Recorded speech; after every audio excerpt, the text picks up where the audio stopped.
A well-operated electrical grid is a balanced system. Generation and demand constantly vary, and we have to keep the system balanced all over Europe and ensure it operates at the correct frequency at all times. But the higher the renewable energy sources share is, the more fragile this balance is.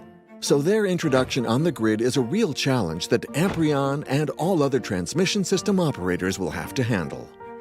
Presently, conventional generation plants play a key role in the electrical system.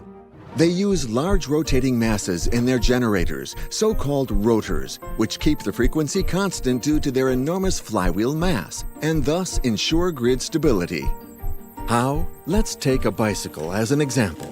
When a cyclist at full speed stops pedaling, he keeps moving forward thanks to its momentum.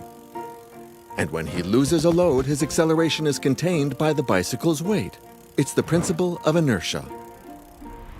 With rotating machines, it's the same principle. When the generation or the load varies, the rotor's inertia allows them to keep rotating, thus ensuring true grid stability. With renewable energy sources, it's way different. Their generating units do not have large rotating masses. They're connected to the grid by power electronics.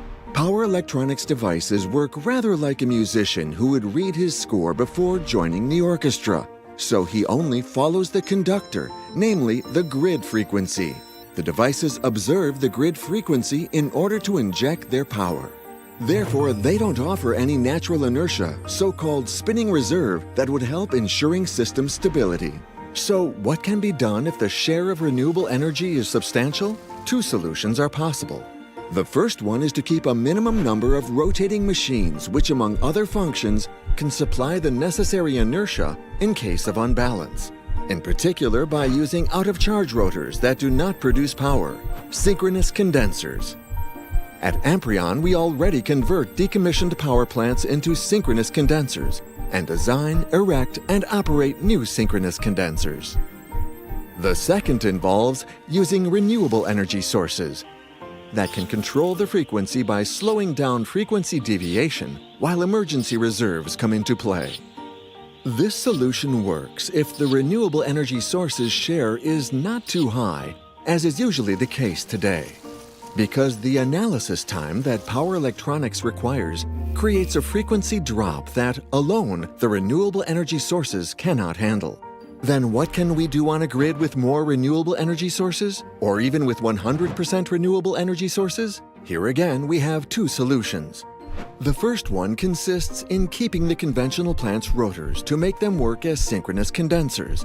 They then draw their energy from the network and are responsible for the frequency and for guaranteeing its stability. The second solution is to use the power electronics capabilities through renewable energy sources or batteries to create frequency and to ensure its stability, even with or without rotating machines in operation. In the same way as present rotors, these equipments would become the conductors, and the other renewable energy sources would just have to follow the scores.